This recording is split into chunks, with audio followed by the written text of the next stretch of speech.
அதிநவீன வான்வழி பாதுகாப்பு ஏவுகணை சோதனை தோல்வியில் முடிவடைந்தது பரபரப்பை ஏற்படுத்தியுள்ளது. எதிரி நாட்டு ஏவுகணைகளை நடுவானில் தாக்கி அழிக்கும் அதிநவீன ஏவுகணையை இந்தியா சொந்தமாக தயாரித்துள்ளது. பாதுகாப்பு என்ற கோணத்தில் மிகுந்த முக்கியத்துவம் வாய்ந்த இந்த ஏவுகணை சோதனை நேற்று முன்தினம் நடைபெறுவதாக இருந்தது. ஆனால் தொழில்நுட்ப காரணங்களால் இந்த சோதனை நடைபெறவில்லை. ஏவுகணையின் அனைத்து செயல்பாடுகளும் மீண்டும் முழுமையாக ஆய்வு செய்யப்பட்டு பிரச்சினை சரி செய்யப்பட்டதாக கூறப்பட்டது. இதையடுத்து நேற்று ஏவுகணை சோதனை நடைபெற்றது. ஒரிசா மாநிலத்தில் உள்ள பலாச்சூர் கடற்கரை பகுதியில் சோதனை நடத்தப்பட்டது.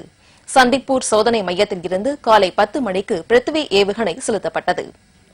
அதை இடைமறித்து தாக்கி அழிப்பதற்கான ஏவுகணையை பலாசூர் மையத்தில் இருந்து ஏவ அதிகாரிகள் முயற்சி மேற்கொண்டனர். ஆனால் ஏவுகணை புறப்படுவதிலேயே சிக்கல் ஏற்பட்டதால் சோதனை தோல்வியில் முடிவடைந்தது. இலக்கு ஏவுகணைக்கும் தாக்கி அழிக்கும் ஏவுகணைக்கும் இடையே ஒருங்கிணைப்பு இல்லாததால் தோல்வி ஏற்பட்டதாக தகவல்கள் தெரிவிக்கின்றன.